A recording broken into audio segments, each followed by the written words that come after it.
dilakukan. Soal netralitas tidak usah dibahas. Semua orang sudah tahu. Bagaimana mungkin bisa netral kalau ada anak bapak di sana? Tentang paslon yang takut kalah. Semua paslon itu kita yakin sekarang ini takut kalah. Tetapi kalimat yang paling tepat agaknya bukan persoalan takut atau tidak takut kalah, tetapi tidak mau kalah. Ketiga paslon pilpres sekarang ini kita yakin mereka tidak ada yang mau kalah.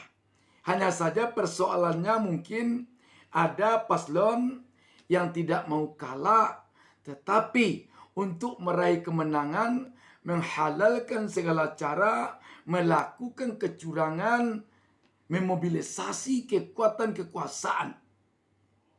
Ada paslon yang mungkin tidak mau kalah, tetapi dia bekerja siang dan malam tanpa kenal lelah, melakukan pendekatan kepada rakyat dengan mematuhi peraturan perundang yang berlaku, menghindari kecurangan.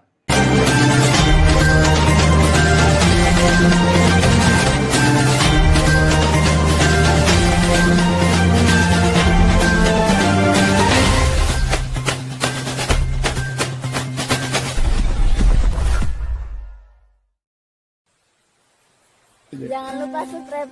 Jangan lupa subscribe.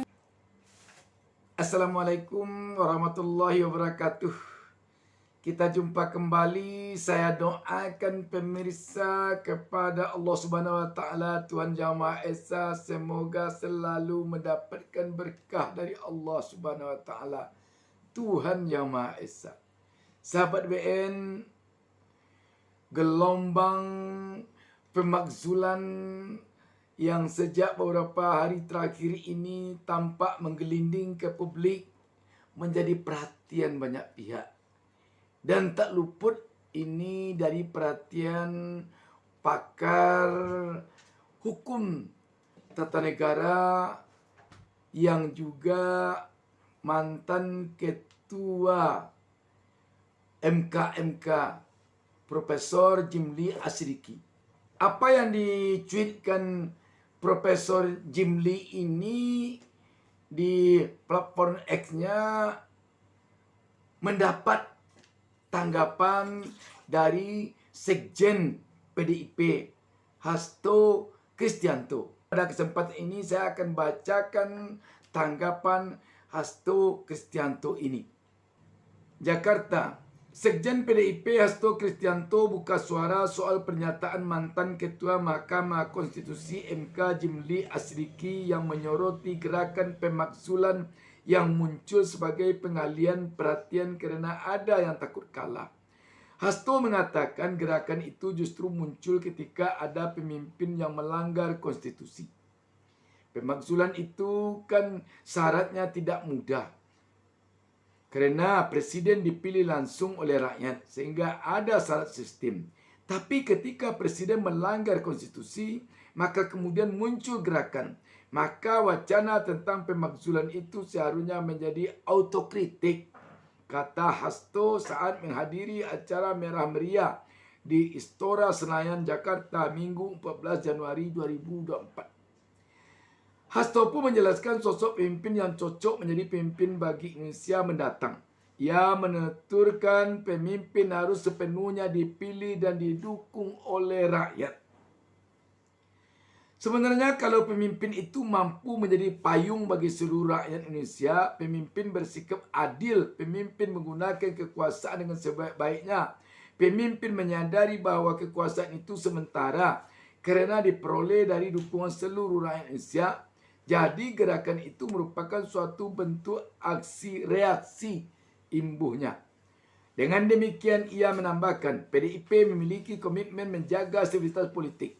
Sehingga katanya PDIP akan fokus menempatkan rakyat untuk memilih pemimpin yang berdaulat di pemilu 2024. PDI Perjuangan berkomitmen menjaga stabilitas politik untuk tersebut. Hal itu tidak bisa dilakukan tanpa persetujuan DPR dari MPR RI. Dan kita fokus pada upaya untuk menempatkan pemilu ini agar rakyat betul-betul berdaulat di dalam menentukan pemimpin yang tanpa intimidasi. Pungkasnya, diketahui Jimli As-Siddiqi menyoroti gerakan pemakzulan yang akhir-akhir ini muncul. Jimli menilai hal ini sebagai pengalihan perhatian karena ada yang takut kalah. Hal ini disampaikan Jimli dalam akun X resminya @jimlias seperti dikutip Minggu 14 Januari 2024. Jimli mengaku bingung dengan ide pemakzulan Jokowi yang muncul jelang pemilu. Aneh, 1 bulan ke pemilu kok ada ide pemakzulan presiden.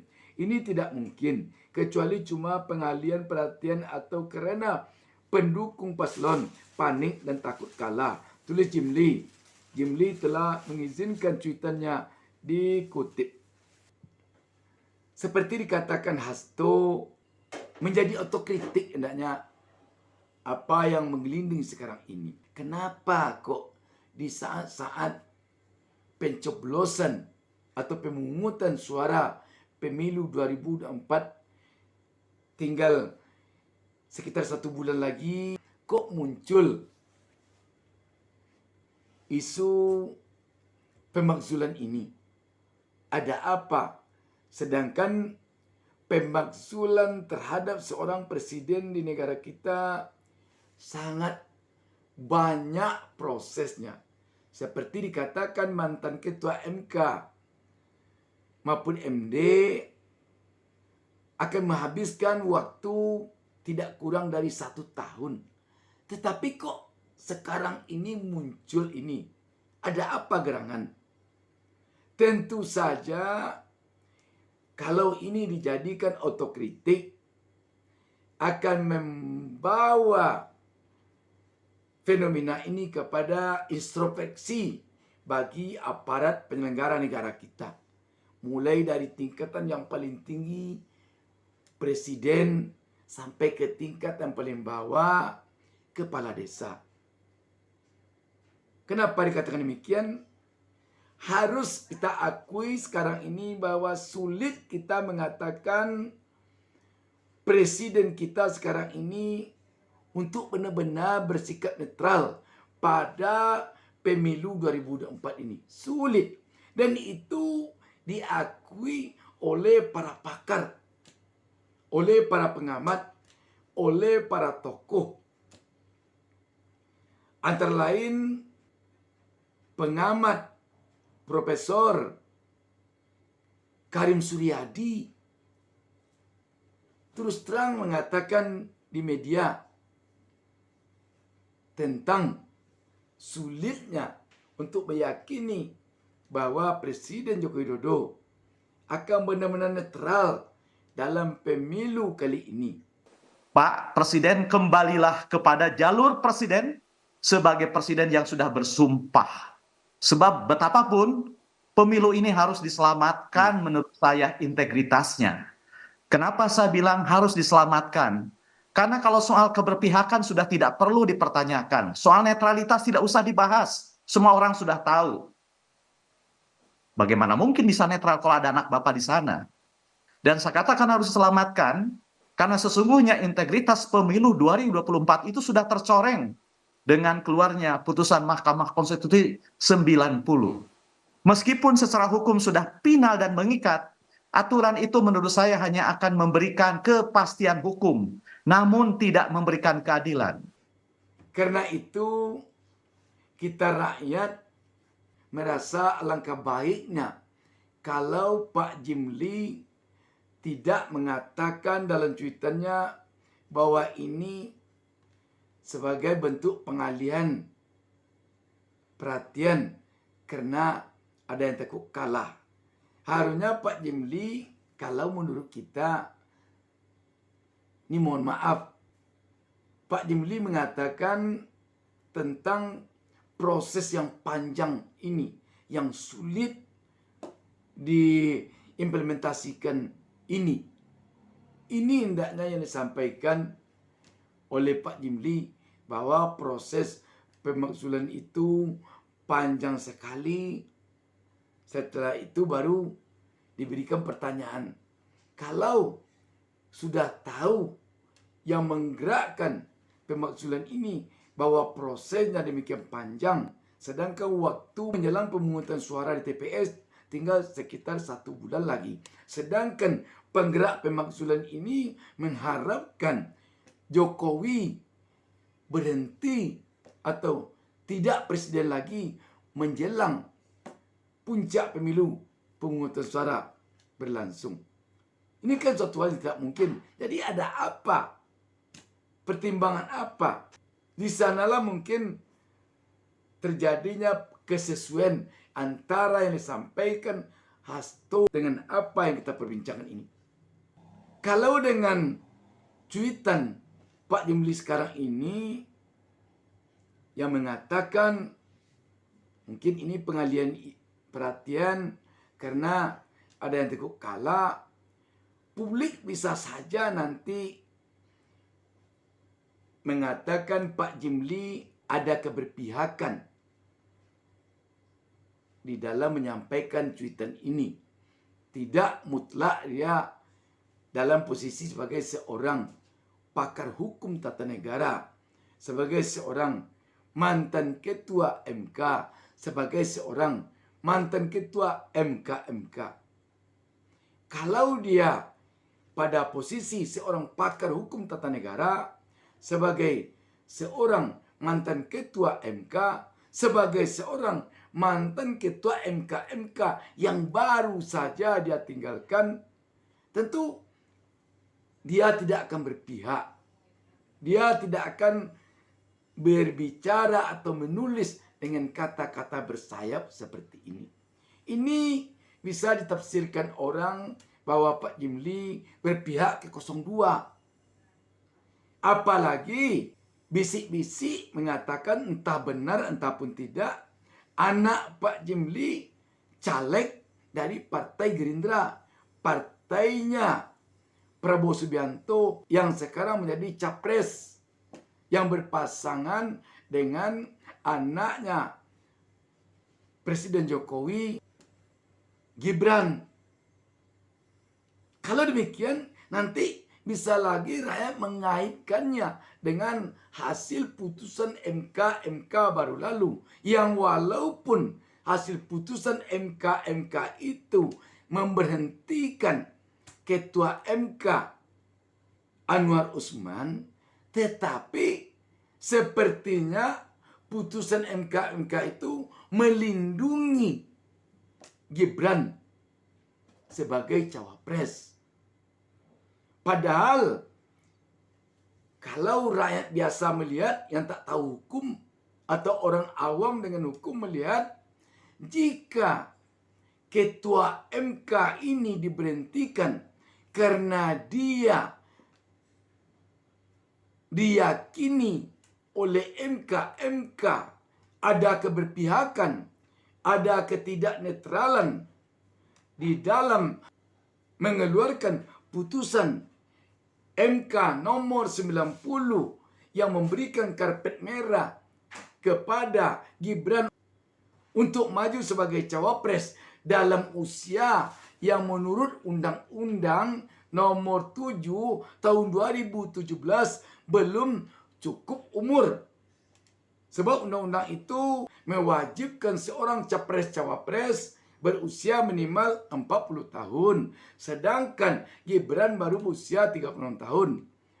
Logikanya, kalau Ketua MK Anwar Usman ditemukan oleh MK bersalah melanggar etik berat karena mengeluarkan putusan MK nomor 90, tentu otomatis kena jadinya yang mendapat keuntungan dari putusan MK nomor 90 itu, yaitu Gibran. Tetapi putusan MK itu sama sekali tidak menggubris tentang Gibran yang maju sebagai cawapres berdasarkan putusan MK nomor 90 itu. Kita dengar alasannya karena putusan MK kalau dibatalkan harus dengan putusan MK pula.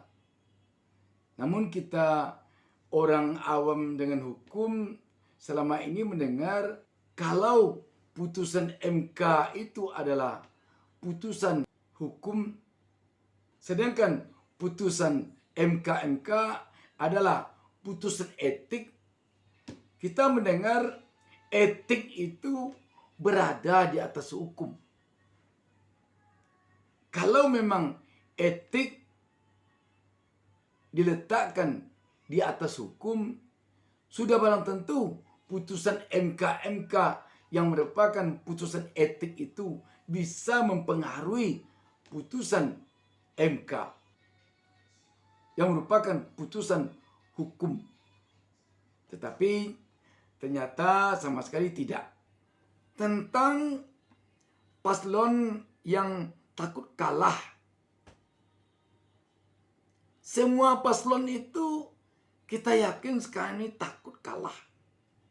Tetapi kalimat yang paling tepat agaknya bukan persoalan takut atau tidak takut kalah, tetapi tidak mau kalah.